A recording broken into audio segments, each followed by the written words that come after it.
rather than carry out Richard Nixon's orders. When this committee considered the appointment of Loretta Lynch to be President Obama's Attorney General, a Republican member of the committee emphasized that, I quote, "What we need from our next Attorney General more than anything else is independence." That same member, who now still serves on the committee, said, and I quote, "The job is not to be the president's wingman. The job is to represent all Americans. The Attorney General must be willing to stand up to the president and say no when the office demands it." When Attorney General nominee Merrick Garland came before this committee, another one of my Republican colleagues still serving told Garland, and I quote, "My sole criterion for voting for your confirmation is your pledge to make sure that politics does not affect your job as Attorney General." So the view that the Justice Department must be insulated from political influence should not be weaponized against political rivals has historically been bipartisan, certainly on this committee. At this crucial moment in history, that view, not Mr. Trump's view, must prevail. Ms. Bondi, you have many years of experience in law enforcement, including nearly a decade of service as Attorney General in one of the largest states of the nation. But I need to know that you would tell the president no if you're asked to do something that is wrong, illegal, or unconstitutional.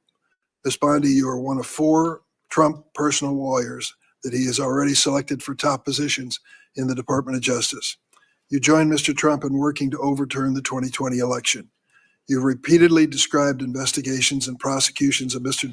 Trump as witch hunts, and you have echoed his calls for investigating and prosecuting his political opponents. This flies in the face of evidence, like Mr. Trump's call to Georgia Secretary of State Brad Raffensperger. We've all heard that audio recording. These are the kinds of anti-democratic efforts that in the past you have defended, and it's critical that we understand whether you remain supportive of Mr. Trump's actions. I also have questions whether you will focus on the needs of the American people rather than wealthy special interests. I'm concerned that you failed to identify your extensive lobbying for foreign governments and big corporations as potential conflicts of interest. There will be questions in this hearing on that issue. That's why I've asked the Justice Department and the National Archives for information.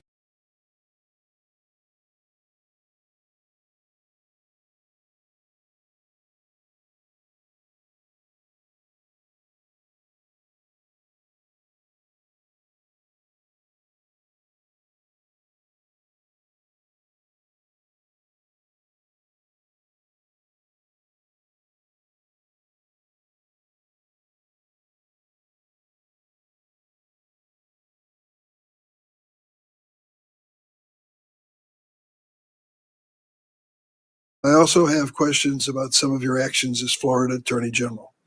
I'm concerned that your office failed to investigate more than 24 complaints about the for-profit Trump University after Mr. Trump donated to your reelection campaign and held a fundraiser for you at Mar-a-Lago.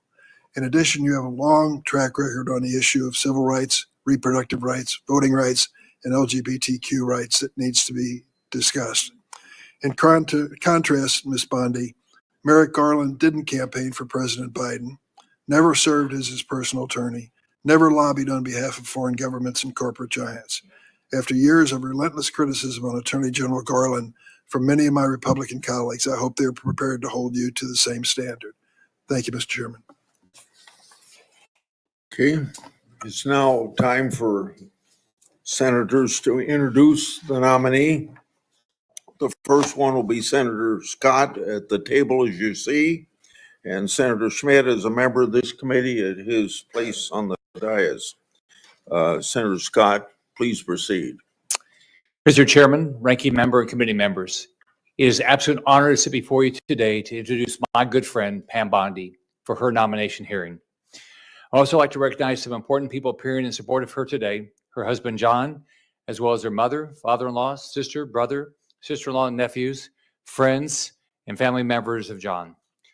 Many more would surely be here if space allowed. I can tell you wholeheartedly that President Trump couldn't have a better leader than Pam Bondi for Attorney General. She is undoubtedly qualified, brilliant, and committed to defending and protecting the laws of this nation, and has a track record to prove it. It is no secret that the DOJ is facing a public trust crisis. after Democrats spent years weaponizing the justice system and the entire federal government. They become an agency that attacks the American people instead of defending and protecting them. That will change under Pam Bondi. Under her leadership, the DOJ will actually fairly enforce the laws, protect the rights of the American people, and keep our nation safe, and crack down on violent crimes and dangerous drugs. And the American people will trust her to do so. I know that well because I worked alongside Pam Bondi for 8 years when I was governor of Florida, and she was Florida's elected attorney general, working to improve the lives of Floridians to make Florida the best state in the nation to live, work, and raise a family. Pam was an incredible partner, working to keep Florida safe and uphold the laws of our state, ensuring crime is aggressively pursued by law enforcement and prosecutors. President Trump has made clear that one of his top priorities is to reverse the rising rates of crime, and specifically violent crime, that have plagued our communities over the past 4 years. Pam Bondi is uniquely equipped to advance this priority as U.S. Attorney General because she has a proven track record of success in achieving dramatic reductions in crime and violent crime during her time as Florida's Attorney General.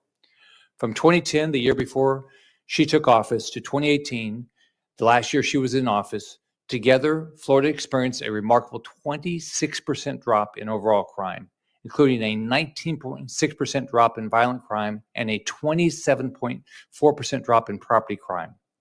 These aren't just numbers. These are tens of thousands of lives saved and communities improved and made safer and families and businesses protected.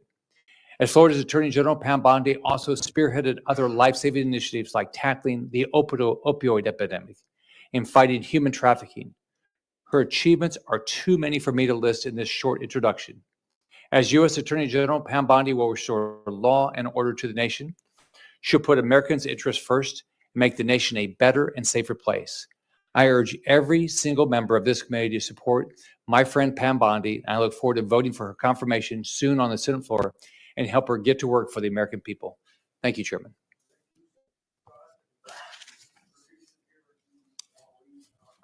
Thank you. Thank you, Mr. Chairman, Ranking Member Durbin, and members of the committee. It is an honor for me and a privilege to introduce Pam Bondi, President Trump's nominee to be the 87th Attorney General of the United States. I have known and worked closely with Pam for years, and I'm glad to call her a friend. When Pam was nominated by President Trump, my reaction was, this is a home run. As many of us are, I was only to be outdone by Senator Graham, who described the nomination as a grand slam, touchdown, hole-in-one, ace, hat trick, slam dunk, Olympic gold medal pick, and he's right. As the letter joined by more than 100 former Justice Department officials put it, quote, it's all too rare for senior Justice Department officials, much less attorneys general, to have such a wealth of experience in the day-to-day work of keeping our communities safe, end quote. Pam exemplifies and personifies the Department of Justice's mission to uphold the rule of law, to keep our communities safe, and to protect our rights and liberties as Americans. Pam has distinguished herself in her career in public service that has taken her from her small-town upbringing in Temple Terrace, Florida, to a hearing before this esteemed committee. After attending the University of Florida and Stetson University College of Law, she started her career as a local prosecutor in Hillsborough County, Florida. As a local prosecutor for nearly 2 decades, Pam kept her community safe, prosecuting violent criminals, drug dealers, those who had threatened the local community, and those who stood in opposition to the rule of law. Pam's fellow Floridians then elected her to serve as Florida's Attorney General, where she was the first woman in state history elected to that office. As a former state attorney general myself, I can vouch for the deep experience that Pam Bondi has developed from serving in that role. As the chief law enforcement official in her state, she worked with local prosecutors to fight crime, worked to protect our constitutional rights, or the constitutional rights of Floridians, and stood up for the little guy by taking on abuses of power. As Florida's Attorney General, she worked tirelessly to combat the opioid crisis, fighting pill mills, and helping to combat the widespread misuse and trafficking of deadly drugs, including fentanyl, which have devastated families and communities all across our country. She stood up for Floridians in the wake of a 2008 financial crisis leading to the National Mortgage Settlement Act, resulting in $56 billion in compensation to victims. And after the Deepwater Horizon oil spill, Pam was there and stood up for Floridians by getting $2 billion from the companies responsible. On a more personal note, Pam has always taken it upon herself to help others. She's incredibly generous and someone I could always count on. She's truthful, she's tough, and she's a born leader. She has charted her own course with the rare combination of backbone and heart. The next Attorney General of the United States must restore trust by reversing the weaponization we've seen the last 4 years and refocusing that department to its core mission, administering justice. The next Attorney General must promote the rule of law, take on violent crime, keep our communities safe, and safeguard the God-given rights that each American has protected in our Constitution. I can think of no one more up to that task than Pam Bondi, a career prosecutor and widely respected Attorney General with the prudence, fortitude, and temperance for this incredibly important job. Mr. Chairman, it is truly an honor for me to introduce Pam Bondi to this committee and to our country here today.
And Jake, and soon to be niece Savannah.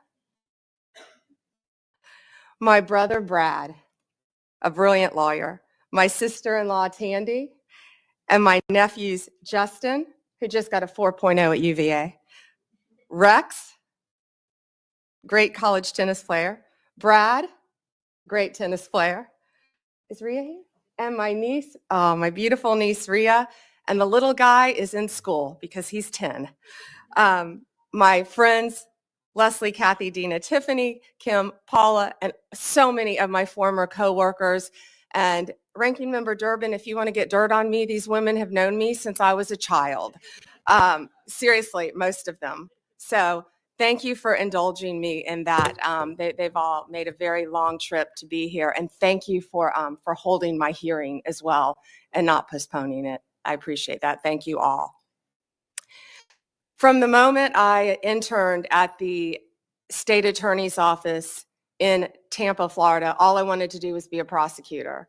The Supreme Court certified me, and I had 4 jury trials while still in law school. Lost most of them, but had 4 jury trials and never wanted to do anything else.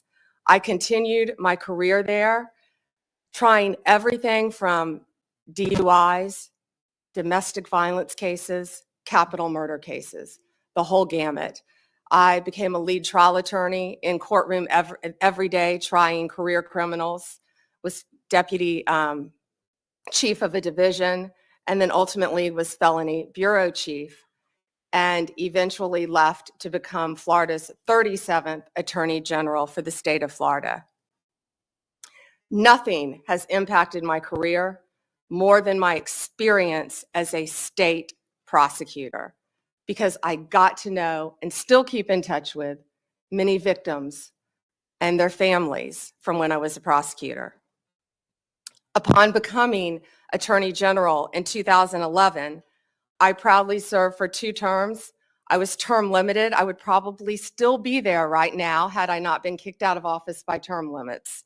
I loved being Attorney General. I did my best to keep Florida safe, to continue to stand up for victims of crime, and to fight the opioid crisis and the drug crisis that was not only facing Florida, but this entire country. Out of the top 100, this is one of the things I'm the most proud of, oxycodone dispensers in the entire country, I believe it was 98 of them, 90 or 98 of them, lived in Florida. We fought for tough legislation. Kids were dropping dead every day. We fought for tough legislation, and after that legislation, none of those opioid dealers, doctors, practiced in Florida. We fought to eliminate human trafficking by raising awareness and prevention and talking to parents and talking to children. We also provided critical resources, including safe houses, that my state was lacking. On the civil side, we worked to protect consumers. We tackled everything, including off-label prescription marketing, which affects, as you know, many, many people who can't afford prescriptions as well. We partnered with states' attorneys general from both parties and federal agencies across administrations. We went after price gougers during hurricanes. If confirmed as the next Attorney General of the United States, my overriding objective will be to return the Department of Justice to its core mission of keeping Americans safe and vigorously prosecuting criminals. And that includes getting back to basics: gangs, drugs, terrorists, cartels, our border, and our foreign adversaries. That is what the American people expect, and that is what they deserve from the Department of Justice. If confirmed, I will do everything in my power, and it will be my great responsibility to make America safe again. Making America safe again also requires reducing recidivism. We have to fix the Bureau of Prisons, and I am looking on both sides of the aisle. The Bureau has suffered from years of mismanagement, lack of funding, and low morale. I was proud to support President Trump's First Step Act.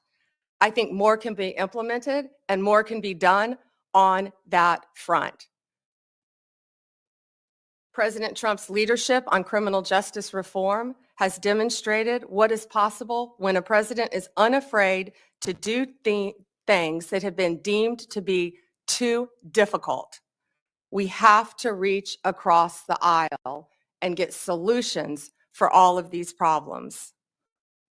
Like the president, I believe we are on the cusp of a new golden age where the Department of Justice can and will do better if I am confirmed. Lastly, and most importantly, if confirmed, I will fight every day to restore confidence and integrity to the Department of Justice and each of its components. The partisanship, the weaponization will be gone. America will have one tier of justice for all. In all this work, I'll collaborate closely with this committee. I will work with all of you, as I've committed to do when I met with almost all of you. And I will partner not only with the federal agencies, but with the state and local officials throughout our great country. I look forward to answering your questions today and working together for this country and our Constitution. Thank you, Senators.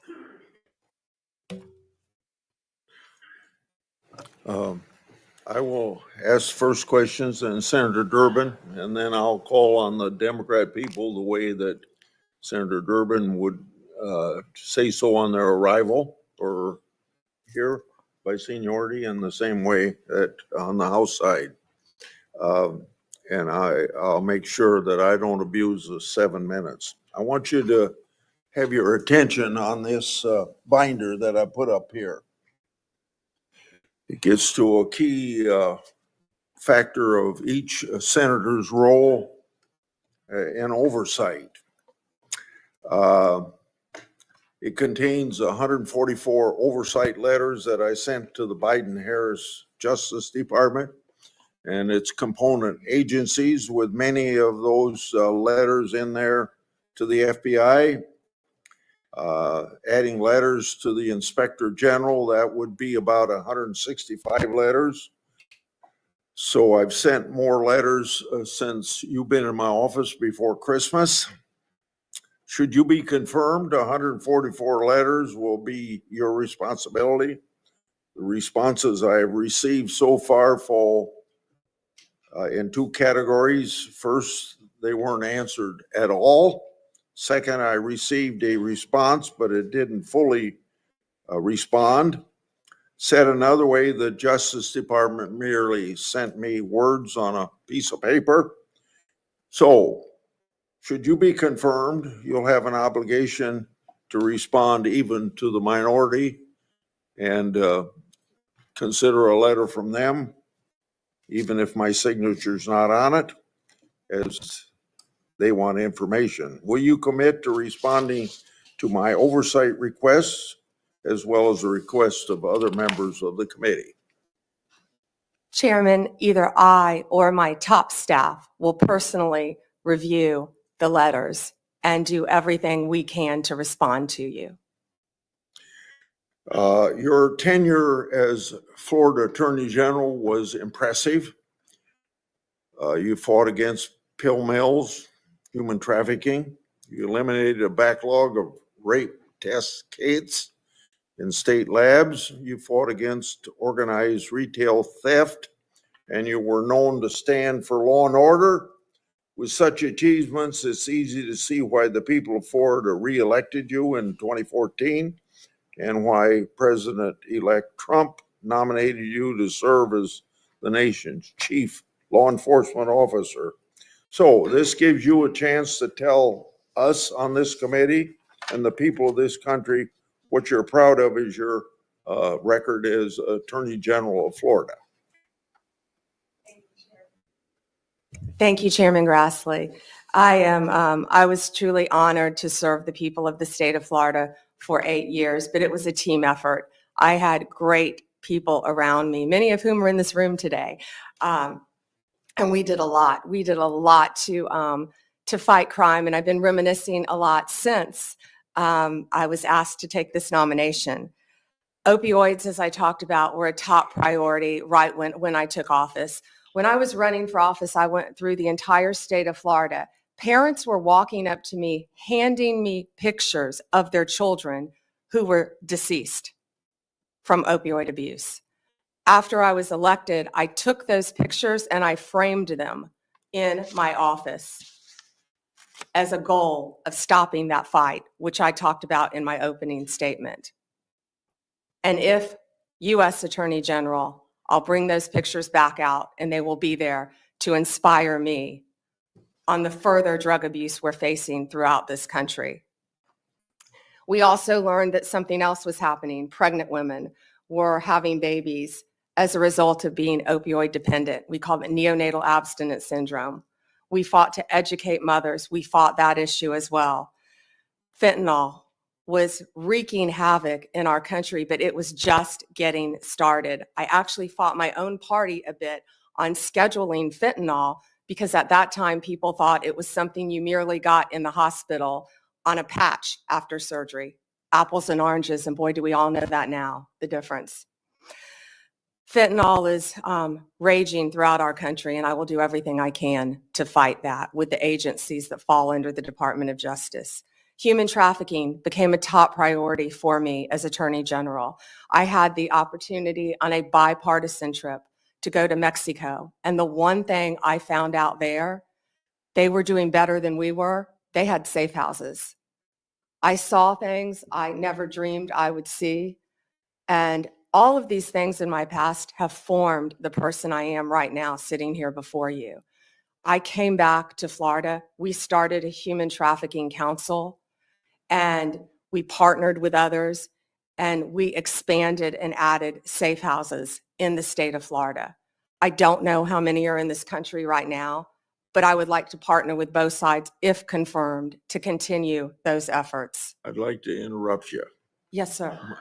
and go to another question. And I'll have another round so you can finish on that point. I'd like to ask you about something that's central to fighting government waste and fraud, the False Claims Act. I want you to know that Attorney General Garland calls me once a year. He called me yesterday to tell me the success of the False Claims Act. Since 1986, when I got it passed and President Reagan signed it, it's brought in $78 billion as of yesterday, his report, $2.9 billion for the year of 2024. Most of that's because of patriotic whistleblowers who found the fraud and brought the cases forward at their own risk. The Supreme Court has long upheld the law's constitutionality, but I want you to know, in your view, is the False Claims Act constitutional? Before you answer that, one time in the 1990s, one of the attorney generals said it wasn't constitutional, and when that same person by the name of Barr was back 5 years ago to be attorney general, he said it was constitutional. So if confirmed, will you commit? Well, answer that first question. Do you think it's constitutional? Would you defend the constitutionality of it? I would defend the constitutionality, of course, of the False Claims Act, Okay. Senator. Last question. If confirmed, would you commit to continuing DOJ's defense of the constitutionality of it? And will you assure the entire staff and funding levels to properly support and prosecute false claim cases? Senator, the False Claims Act is so important, and especially by what you said with whistleblowers as well, and the protection and the money it brings back to our country. Yes, sir. Thank you for your answers. Senator Durbin. Thank you, Senator Grassley. Ms. Bondi, if you're successful in your nomination, this Democrat would like to give you 3 words of advice. Answer Grassley's letters. You'll never hear the end of it if you don't. At issue, I believe, in this nomination hearing is not your competence nor your experience. At issue is your ability to say, Answer that first question. Do you think it's constitutional? Would you defend the constitutionality of it? I would defend the constitutionality, of course, of the False Claims Act, Okay. Senator. Last question. If confirmed, would you commit to continuing DOJ's defense of the constitutionality of it? And will you assure the entire staff and funding levels to properly support and prosecute false claim cases? Senator, the False Claims Act is so important, and especially by what you said with whistleblowers as well, and the protection and the money it brings back to our country. Yes, sir. Thank you for your answers. Senator Durbin. thank you, Senator Grassley. Ms. Bondi, if you're successful in your nomination, this Democrat would like to give you 3 words of advice. Answer Grassley's letters. You'll never hear the end of it if you don't. At issue, I believe, in this nomination hearing is not your competence nor your experience. At issue is your ability to say no. More than any other cabinet official, the Attorney General has to be prepared to put the Constitution first and even tell the President of the United States you're wrong.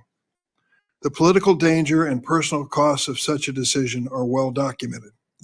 You have only to ask former Attorney General Jeff Sessions and Bill Barr, whom Donald Trump sacked for lack of loyalty. And so I have three basic questions I'd like to ask you.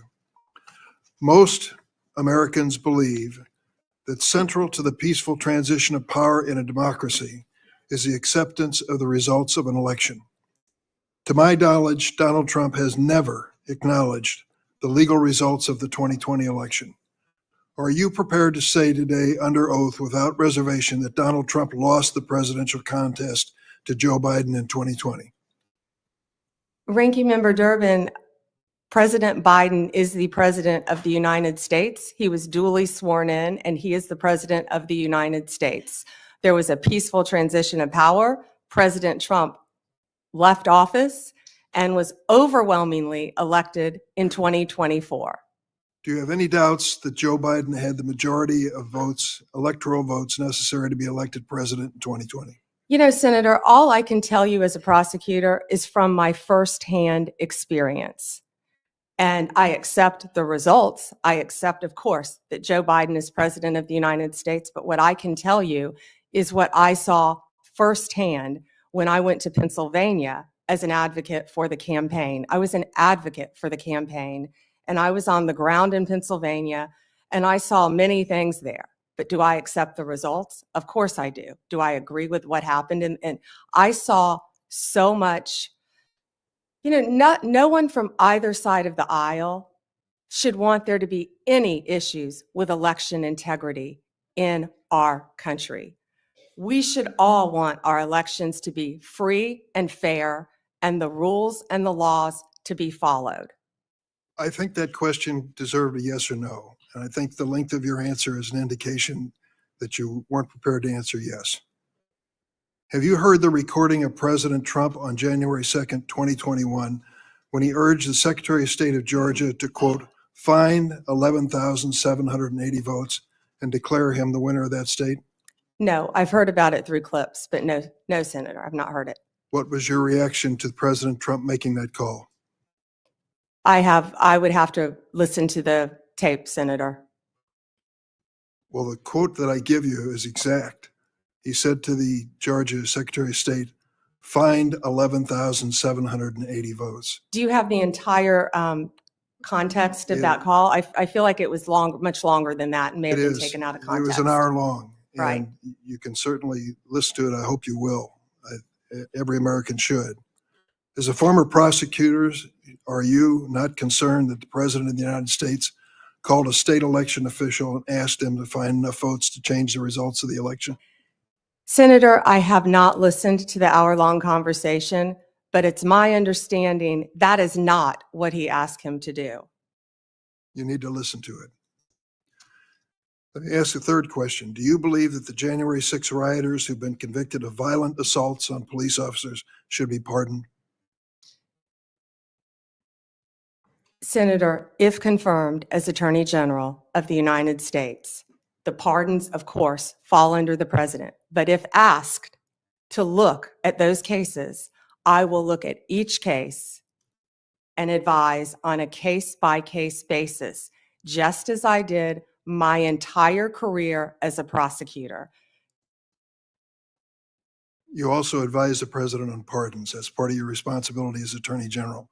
And so I'm asking you, do you believe that those who've been convicted of the January 6 riot, violent assaults on our police officers, should be pardoned? That's a simple question. So, Senator, I have not seen any of those files, of course. If confirmed and if asked to advise the president, I will look at each and every file. But let me be very clear in speaking to you. I condemn any violence on a law enforcement officer in this country.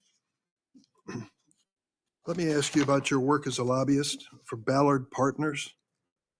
You did not list your current position as a partner at the lobbying firm, nor the work you've done for your Ballard Partner clients, such as lobbying for the country of Qatar for $115,000 a month, and for corporate giants, Amazon and Uber, when you're asked about conflicts of interest. Why do you believe your work as a lobbyist does not constitute potential conflicts of interest? Well, Senator, first, that was the amount my firm received. I believe multiple people represented the country of Qatar within my firm. My role, and I am very proud of the work that I did. It was a short time and I wish it had been longer for Qatar, was anti-human trafficking efforts leading into the World Cup, which is something I'd like to talk about later too. I was registered as FARA along with many members of my firm. That was the sole portion of my representation for Qatar. Now, if there are any conflicts with anyone I represented in private practice, I would consult with the career ethics officials within the department and make the appropriate decision. I would also like to point out to you, I don't believe that I would be the first Attorney General who has represented and advocated for businesses in their past. Of course not. The question is whether you will recuse yourself from any case involving your Ballard clients. One of those clients was the GEO Group, was it not? GEO, yes. A private prison company you lobbied for. It manages correctional institutions and detention facilities. The GEO Group has faced criticism for safety violations, inadequate health care, and poor management. The U.S. Immigration and Customs Enforcement is GEO's largest source of revenue. Under the Trump administration, GEO stands to earn hundreds of millions of dollars by detaining immigrants if there is this mass deportation.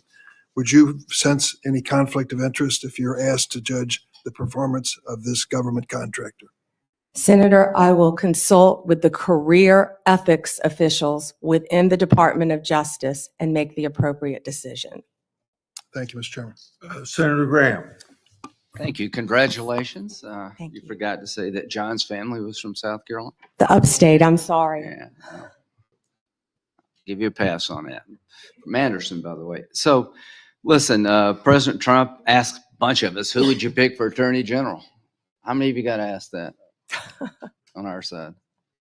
Probably didn't ask Dick, but he asked me. I said Pam Bondi. That's like an easy decision.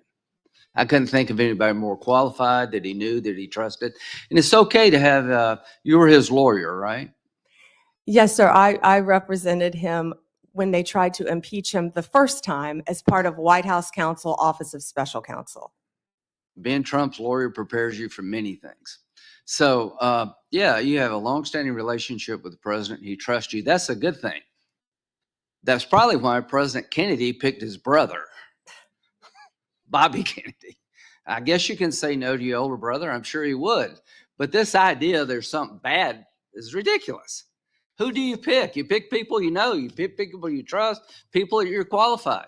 I'm glad he picked you. He knows you, he trusts you, and you're highly qualified.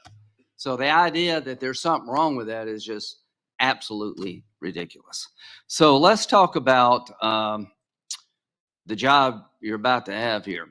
Do you support making certain drug cartels in Mexico foreign terrorist organization?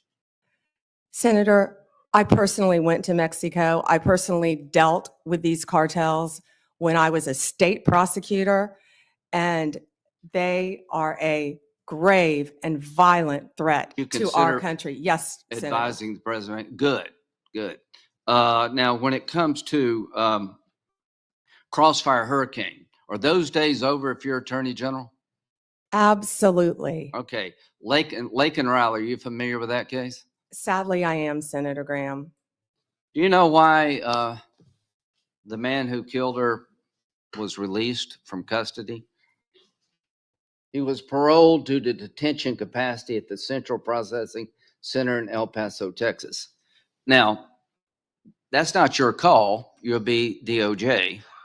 But do you agree with me that the statute regarding parole doesn't allow parole to be based on we don't have detention beds? There's nothing in that statute would authorize parole based on lack of capacity. Are you familiar with that statute? Yes, sir, and that's frightening. Yeah, well, it is frightening. Are you going to fix it? I am going to do everything in my power to fix it Well, if confirmed as Attorney You're going to General. advise President Trump we need more beds. Tom Homan's the guy that's going to do this, but would you as Attorney General say we need more bed space so Lake and Riley never happens again? Senator, my job, if confirmed as Attorney General, will be to keep America safe. Do you think we And need that more include- detention space? And that includes having enough space for violent criminals, for people that should not be in this country who Yeah. have committed violent crimes. To And the Lake and public. Riley is one of many. Yeah, But 41,000 beds in this country to detain people. We got like millions of people here illegally. We let this dude go because we didn't have any place to put him. I hope those days are over. And if, Tom, you're listening out there, I hope you'll create enough detention space to make sure we don't find this dilemma ever again. Do you think we're at war? And if so, who with? Oh, Senator, we're at war on so many fronts. Are Of we at cour- war with ISIS? Of course, we're at war with ISIS. They're at war with us. Do you agree with that? Absolutely, Do Senator. you think since our withdrawal from Afghanistan, threats to our homeland have gone up from ISIS? Yes. Okay, March 7th, 2024, General Corella. I assess ISIS-K retains the capability and will to attack the U.S. and Western interests abroad in as little as 6 months with little or no warning. That's March of 2024. General McKenzie, ISIS-K has a strong desire to attack the United States after it began to grow in Afghanistan following the U.S. exit in August 2021. He also stated the threat to ISIS-K from ISIS-K is growing. Major General Quantock, the U.S. remains target number one for ISIS-K. Do you agree with that? Senator, I don't have my security clearance, but from everything I've read and heard, ISIS is one of the greatest threats. Okay, well, when you get your security clearance, you're going to find out these people are coming after us and they want to kill us. So I would like to have a strategy to deal with the ISIS threat that's beyond just the law enforcement model. Does that make sense to you that we should use every tool in the toolbox? Senator, that includes wrapping in our state and local officials too, and better cooperation throughout our country and our world. I totally agree. Do you support reauthorizing FISA in 2025? Senator, I believe 702 is up in 2026. Okay, I'm I sorry, believe it's 26. 2026, and we will closely be looking at that. FISA is a very Do you important agree tool. that the 702 provides important intel gathering capability to protect our nation? Extremely important. Okay. So, Pam, you're about to step into a job that's one of the most important jobs in any democracy. Let's go back to pardons. If I'm a lawyer for somebody in jail, would you promise to listen to the application and read it before you made a decision? Yes. Okay. No matter who you are. Good. That's the way it works. People want to bargain with you up here. Will you do this? Will you do that? All I ask you to do is call it as you see it, hire good, competent people, and give the president the best legal advice you can, run the Department of Justice in a manner that other people would want to join it one day. Growing up, I had a fondness for the FBI. I watched the show, I think it's every Sunday, wanted to be an FBI agent. Right now, the FBI needs an image overhaul. So you have a real task ahead of you in two areas: to restore trust to many Americans who have lost trust in the Department of Justice, and to make sure that this country is safe from drug cartels that are killing 3,000 Americans every 2 weeks for money, to go after these people and to protect our homeland that's under siege. I think you're the perfect pick at one of the most dangerous times in American history, and I look forward to supporting you. Thank you, Senator. Senator Whitehouse. Thank you, Chairman. Welcome, Ms. Bondi. Thank you, Senator, and thank you for meeting with me. I greatly appreciate that. It was a pleasure. Ms. Bondi, you were a courtroom prosecutor for a great many years. As a courtroom prosecutor, did you ever have an enemies list? No, Senator. And you went on to be Florida's Attorney General. As Florida's Attorney General, did you ever have an enemies list? No, Senator. As Florida's Attorney General, you were responsible for hiring into the Florida Department of Attorney General, correct? Senator, the Attorney General's office in Florida is the third largest in the state, approximately 1,400 employees and approximately 400 lawyers. Only California and Texas are our bigger offices. And you were So, responsible yes. for hiring into that office while you were Attorney General? Yes. Would you Senator. have hired someone into the Florida Attorney General's office who you knew had an enemies list? Senator, to cut to the chase, you're clearly talking about Kash Patel. I don't believe he has an enemies list. He made a quote on TV, which I have not heard. I saw your sign or Senator Durbin's sign about Kash, but I know that Kash Patel has had 60 jury trials as a public defender, as a prosecutor. He has great experience in the Intel Department, Department of Defense. I have known Kash, and I believe that Kash is the right person at this time for this job. You'll have the ability to question Mr. Patel. And I'm when- questioning you when right you now do. about whether you will enforce an enemies list that he announced publicly on television. Oh, Senator, I'm sorry. There will never be an enemies list within the Department of Justice. Thank you. The FBI's, what is the FBI's role in national security and counterterrorism, and how important is that role? You know, Senator, I believe now more than ever, counterterrorism is so important and vital in our country. We are facing such incredible threats here and abroad. If I'm sure many of you saw former FBI Director Wray's interview on 60 Minutes, he talked about the threats that, frankly, again, I don't have my security clearance, Yeah, but the but threats given that- facing us, Senator, from China right now that are so great. With Given the that- sleeper cells within our country. Given that importance, is it responsible to call for shutting down the FBI's counterterrorism and national security work? And will you, as Attorney General, impede or shut down the FBI's counterterrorism and national security work? Two Senator, questions. Senator, I believe that national security is vital right now for our country on so many fronts. I could continue to And discuss the many FBI's others. role in that, And the FBI plays a vital role in counterterrorism which you throughout will our or will not world. shut down? I will look at each agency. I have no intention of shutting anything down right now, Senator. I am not in that office yet. And if confirmed, I will look at each individual agency and how it should be managed. But counterterrorism right now in our world is vital. You have said that Department of Justice prosecutors will be prosecuted in the Trump administration.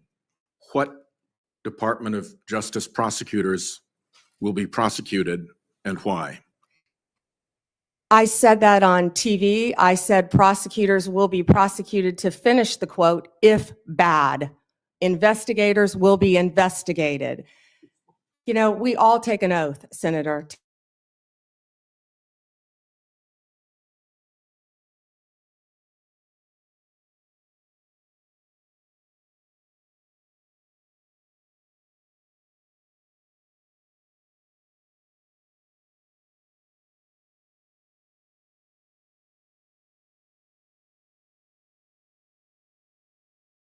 Attorney General, absolutely, and no one is above the law.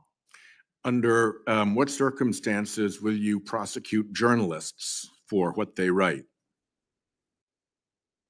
I believe in the freedom of speech. Only if anyone commits a crime. It's pretty basic, Senator, with anything, with any victim. And this goes back to my entire career for 18 years as a prosecutor and then 8 years as Florida's Attorney General. You find the facts of the case, you apply the law in good faith, and you treat everyone fairly.